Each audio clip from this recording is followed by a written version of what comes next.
The cobblestones gleamed under the amber glow of dusk, but the town square felt heavy with secrets.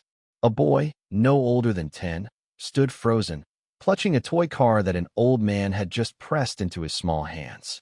Its red paint, chipped but defiant, seemed to hum with a memory he couldn't place. Elliot hadn't meant to linger in the square. He'd only cut through on his way home from school, his backpack slung low, his sneakers scuffing the stones. The market stalls were closing, their awnings flapping like tired wings, and the air smelled of rain and roasted chestnuts. He'd noticed the old man earlier, sitting on a bench by the fountain, his coat threadbare, his eyes sharp despite the weight of years. The man hadn't spoken at first, just watched Elliot with an intensity that made the boy's skin prickle. Then, with trembling hands, he'd held out the toy car, a small, metal thing, its wheels stiff but intact, its body scratched from a lifetime of play. "Yours?" the old man had rasped, his voice like gravel underfoot. Elliot frowned, turning the car over in his hands. It was a model he'd never seen before, not in stores or on TV. Yet something about the curve of the hood, the tiny dent on the roof felt like a whisper from a dream. He glanced up, ready to ask what the man meant, but the bench was empty. The old man was gone, leaving only the echo of his question and the weight of the car in Elliot's palm. He stood there, heart thudding, as the square emptied around him. The toy wasn't just familiar, it was his. He'd seen it in the only photo he had from before the fire, the one his mom kept in a cracked frame on her nightstand. In it, a younger Elliot, maybe 4, grinned at the camera, holding an identical red car.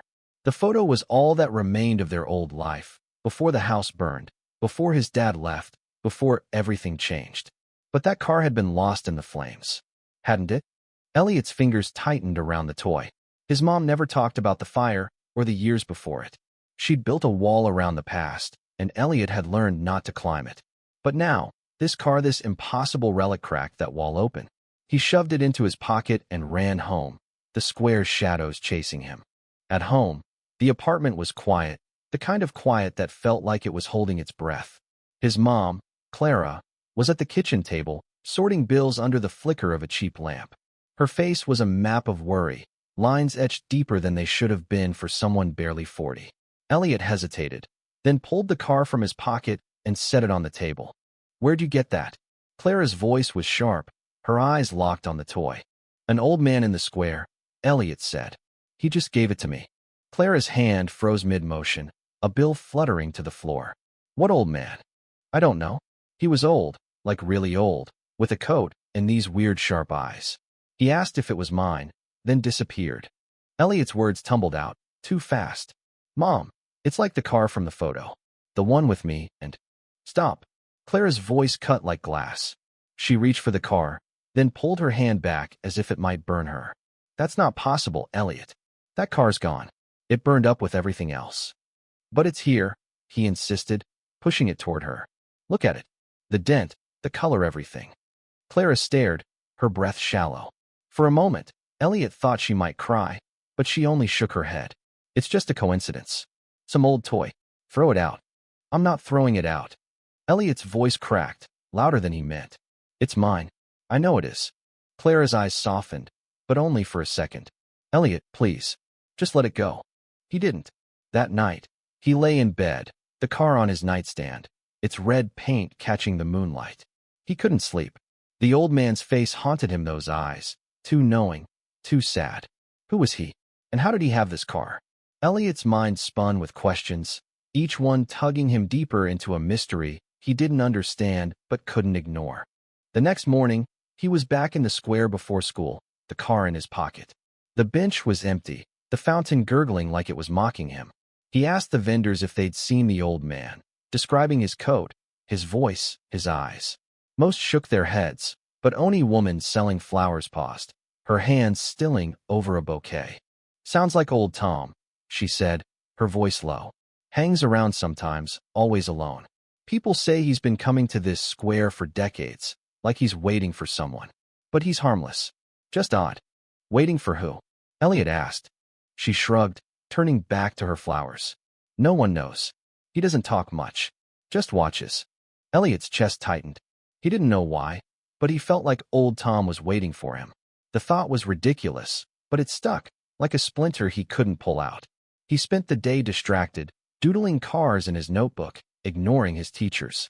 By afternoon, he was back in the square, sitting on the bench, the toy car in his hand. He didn't know what he was waiting for, but he waited anyway. Hours passed. The square grew quiet again, the vendors packing up. Elliot was about to leave when a shadow fell over him.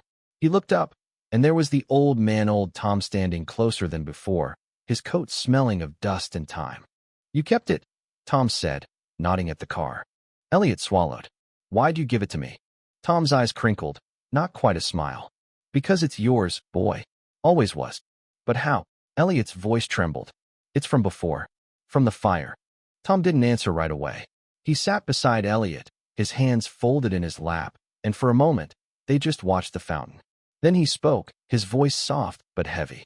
"Some things don't burn, Elliot. Some things find their way back." Elliot's breath caught. He hadn't told Tom his name. Elliot's heart pounded as he stared at old Tom, the toy car burning a hole in his pocket. "How do you know my name?" he asked, his voice barely above a whisper. Tom's gaze drifted to the fountain, its water catching the last light of day. "I know a lot of things, boy. More than I'd like, sometimes." His words were heavy, like stones dropped into still water, rippling with meaning Elliot couldn't grasp. He wanted to demand answers: how Tom had the car, why it felt so familiar, what he meant by things finding their way back. But something in the old man's face, a mix of sorrow and resolve, made Elliot hold back. Instead, he asked, "Who are you?" Tom chuckled, a dry, rattling sound. "Just a man who's been around too long." "But you, Elliot, the one with questions that matter." He pointed at the car in Elliot's hand. "That's more than a toy. It's a piece of you. A piece of before." Elliot's throat tightened. Before was a word his mom used sometimes, late at night when she thought he was asleep. Before the fire. Before his dad left. Before their life became a string of small apartments and smaller dreams. He pulled the car out, its red paint glinting. "This was in a photo. Me, when I was little. But it burned up. How's it here?" Tom leaned back, his eyes distant. "Some things don't stay lost. They wait. For the right time, the right person." He paused, then added, "You ever feel like something's missing, Elliot? Not just the car, but something bigger?"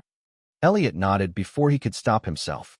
He'd always felt a gap in his chest, like a puzzle piece gone astray. His mom's silence about the past only made it worse. "Yeah," he admitted. "All the time." Tom's expression softened, and for a moment, he looked less like a stranger and more like someone who understood. "Then keep that car close. It's a start." Before Elliot could ask more, Tom stood, his coat rustling. "Come back tomorrow. Same time. Bring the car." He walked away, his steps slow but deliberate, vanishing into the crowd like smoke.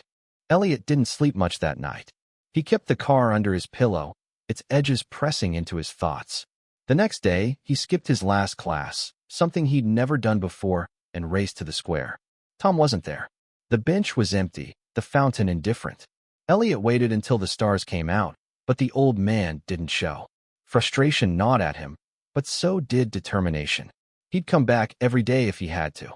On the third day, he saw a Hera girl, maybe 12, with tangled hair and a skateboard tucked under her arm. She was sitting on the fountain's edge, watching him like she'd been waiting. "You're the kid with the car," she said, not a question. Elliot blinked. "How do you?" "Tom told me." She hopped off the fountain, her sneakers slapping the cobblestones.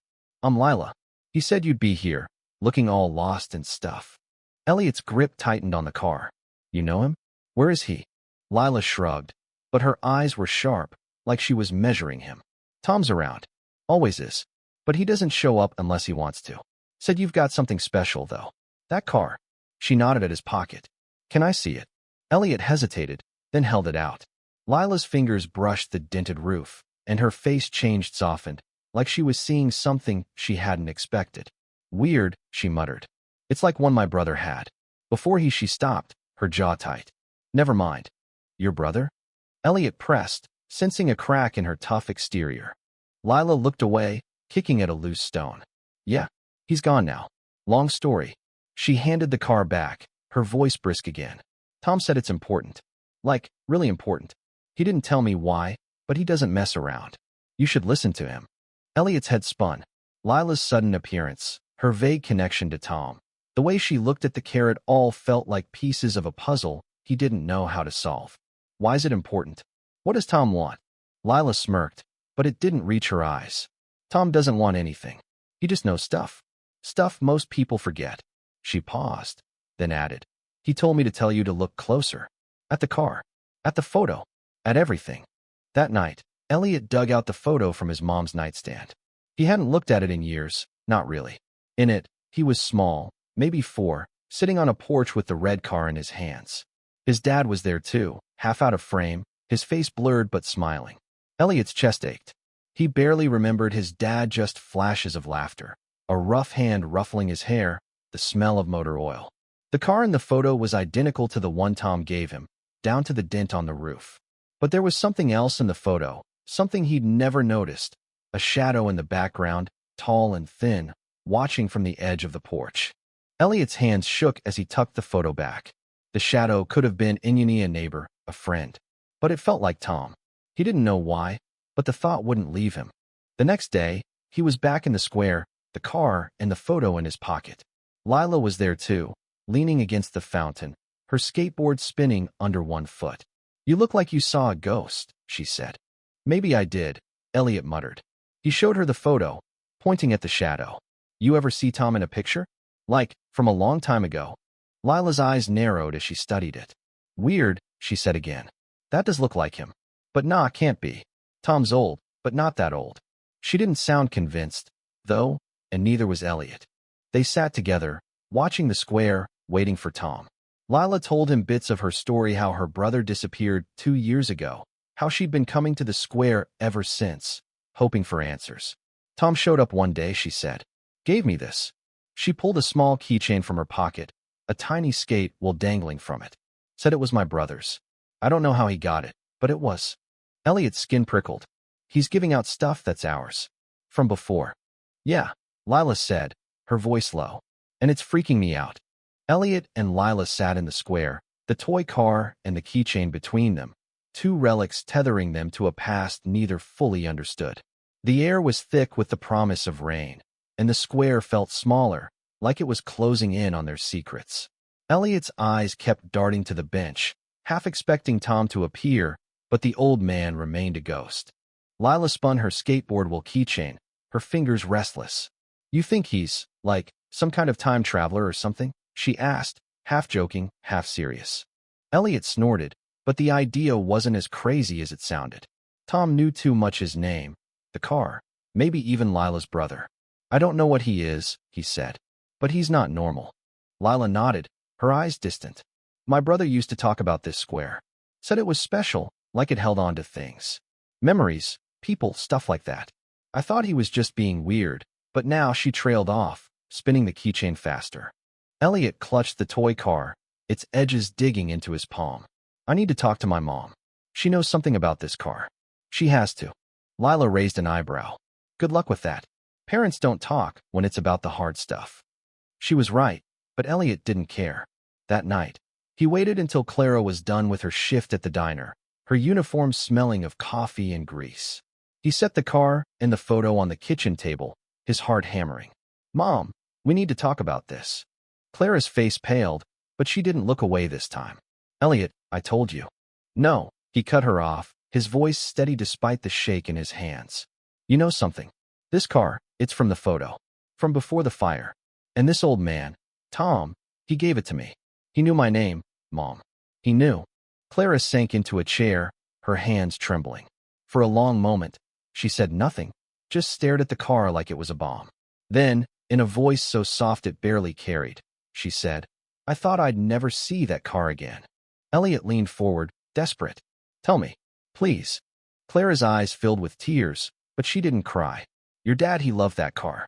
Not because it was fancy, but because it was yours. He'd play with you for hours, pushing it across the porch, making engine noises. She smiled, but it was brittle, like it might shatter. When the fire happened, we lost everything. The house, the car, him. He left, Elliot. Couldn't handle it. Couldn't handle us. Elliot's chest ached. He'd heard pieces of this before, but never like this, never with the weight of truth. But the car, he said. How's it here? Clara shook her head. I don't know. I swear I don't. But that man, Tom, she hesitated, her fingers brushing the photo. Your dad used to talk about someone like that. An old guy who hung around the square, always watching. Said he was like a guardian or something. I thought it was just a story. Elliot's breath caught. A guardian? Clara shrugged, but her eyes were haunted.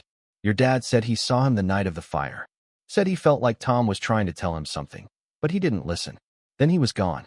The room felt too small, the air too thick.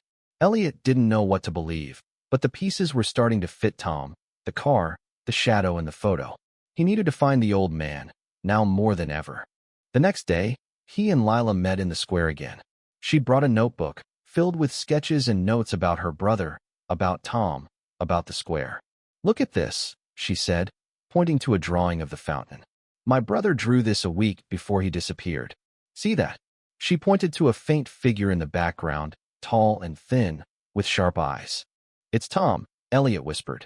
He's in my photo too. Lila's eyes widened. Okay, this is officially creepy. What's he doing, haunting us? I don't know, Elliot said. But I'm gonna find out. They spent the day searching the square, asking vendors, checking alleys, even climbing the old clock tower for a better view. No Tom. But as the sun set, something caught Elliot's eye, a glint of metal near the fountain. He ran over, heart racing, and found a small, rusted key half buried in the dirt. It wasn't shiny or new, but it felt heavy with purpose, like the car.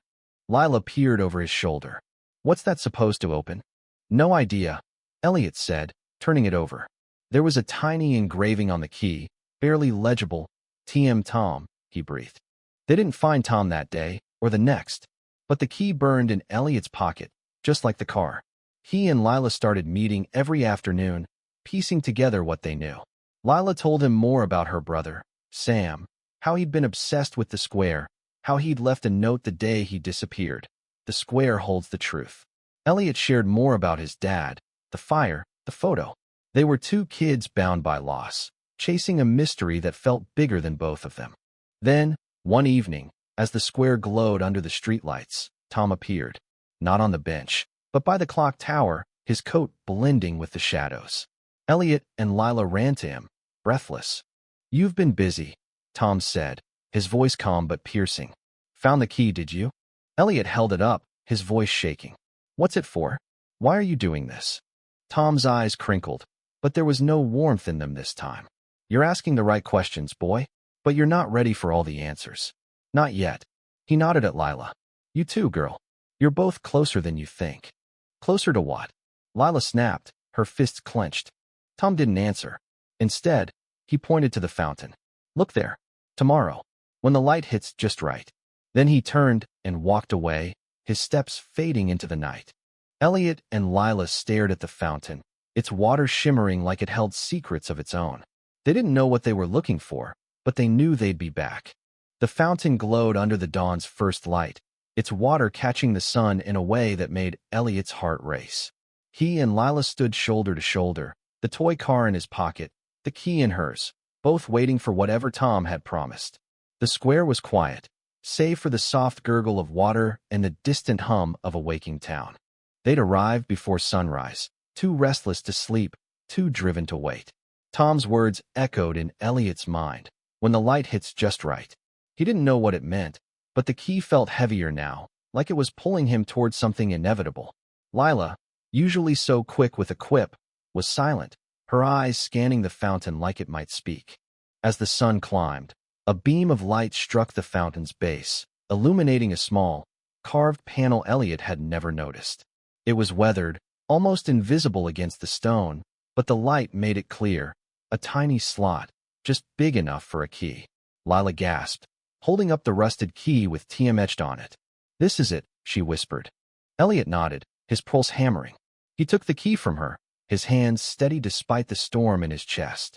The slot accepted the key with a soft click, and the panel shifted, revealing a small compartment. Inside was a folded piece of paper, yellowed with age, and a locket, its chain tarnished but intact. Lila reached for the paper, but Elliot grabbed the locket first. It was heavy, engraved with a delicate Kai's mom's initial. His fingers trembled as he opened it. Inside was a tiny photo, faded but clear, his dad, young and smiling, holding a baby Elliot.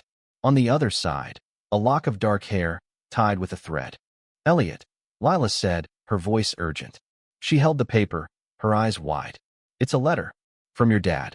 He took it, his breath shallow.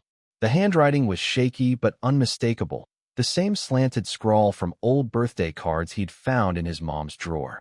It read, Clara, Elliot, if you're reading this, I'm sorry. I couldn't stay after the fire. I failed you both. The square, it's more than it seems. Tom showed me that. He gave me the car, the key, said they'd find their way to you when the time was right.